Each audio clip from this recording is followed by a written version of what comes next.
Banter Indonesia, Assalamualaikum warahmatullahi wabarakatuh.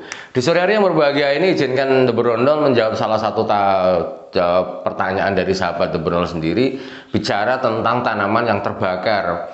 Karena pada prinsipnya beliaunya ini sebenarnya mau mupuk, tapi ketika ke lapangan kok tanamannya malah terbakar, dimana tanamannya adalah dalam kondisi tanaman belum menghasilkan, alias baru saja ditanam belum lama ya, jadi pertumbuhannya masih dalam kondisi yang sangat lagi hijau-hijaunya, ternyata kok terbakar. Lah penanganannya seperti apa sih ini tanaman terbakar ya? Dimana tanaman yang terbakar ini sebenarnya dalam kondisi yang sangat stres sekali.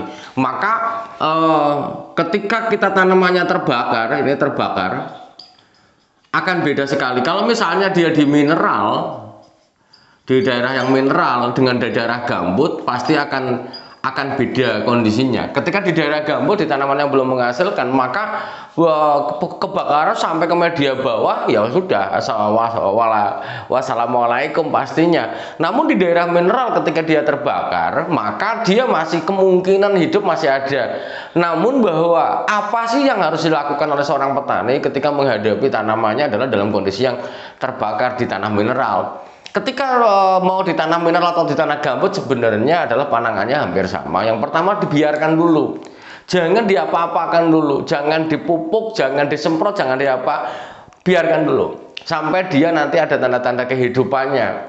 Kemudian di dalam proses pembiaran ini adalah kita lakukan penyiraman, karena bahwa dalam kondisi yang terbakar ini sebenarnya media perakarannya adalah dalam kondisi yang sangat-sangat kering sekali. Jadi memang kalau memang belum ada hujan atau memang terbakar, ya udah kita sirami untuk bisa memberikan suplai air bagi tanaman ini.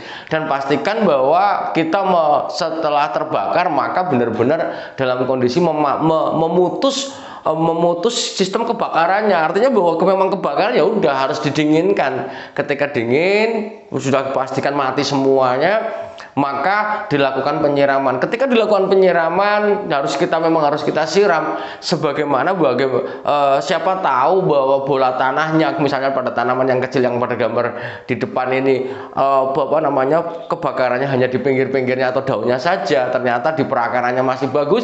Ketika disiram maka dia akan merangsang kondisi bola tanahnya masih bagus, akarnya juga masih bisa diselamatkan, sehingga nanti tumbuh pucuk tunasnya juga akan tumbuh dengan sangat baik.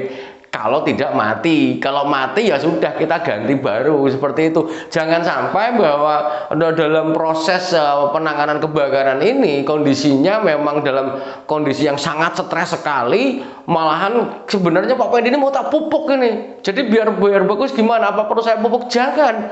Jadi kalau sudah terbakar maka jangan dalam waktu dekat jangan dipupuk dulu, karena memang dalam kondisi yang sangat stres, baik perakarannya baik daunnya memang dalam kondisi yang belum prima, sehingga kalau pengen pupuk nanti dulu, ditunggu dulu sehingga dengan perakaran yang sangat baik, tumbuh dengan baik, terjadi recovery akar-akar serap baru, kemudian daunnya juga sudah mulai menghijau, baru kita lakukan pemupukan. Itu pun tidak boleh mengikuti dosis di umur dia sekarang, sesuaikan dengan umur pada mereka tumbuh. Jadi kita juga harus melihat fisiknya, jangan dipaksakan mereka misalnya kebakaran di usia 1 tahun kemudian langsung kita pupuk di usia 1 tahun, jangan. Maka kita harus mundur dulu sebentar untuk melihat kondisi perubahan fisiknya. Pada beberapa kasus kebakaran, terutama di gambut, maka kebakarannya benar-benar sampai ke bawah. Jadi misalnya ini bola tanahnya, misalnya jarak gambutnya ternyata sampai 70-80 cm, kebakaran sampai ke bawah, ya ini yang kadang-kadang menyebabkan kondisi tanaman itu tidak bisa terselamatkan. Jadi seperti itu mungkin jawaban dari The Brondol. Apa yang harus dilakukan ketika tanaman terbakar adalah dibiarkan. Di dalam proses pembiarannya adalah dikasih suplai airnya, disiram sedikit-sedikit setiap harinya, bagaimana tanaman ini bisa keluar dari zona stres, kekeringan yang banget pada tanaman ini. Maka dilakukan penyiraman. Ketika sudah disiram dalam beberapa 1 bulan misalnya, syukur-syukur ada hujan, maka pertumbuhannya bagus, misalnya pucuknya sudah mulai kelihatan, perakarannya juga pucuk yang kelihatan hijau itu nanti ditopang dari perakaran yang semakin tumbuh bagus. Pada proses pembiaran ini, pertumbuhan recovery akar dan pucuknya ataupun pelepahnya, maka jangan dipupuk dulu, dibiarkan dulu sampai nanti mungkin sudah kelihatan secara fisik kuat, baru kita lakukan pemupukan sesuai dengan pola pemupukan yang kita laksanakan, yang sudah kita buat sebelumnya. Mungkin itu aja dulu yang dapat saya sampaikan. Semoga bermanfaat dan salam sehat bagi kita semuanya, dan semoga Allah memberikan jalan rezeki yang halal bagi kita semuanya. Terima kasih. Salam Planter Indonesia. Assalamualaikum warahmatullahi wabarakatuh.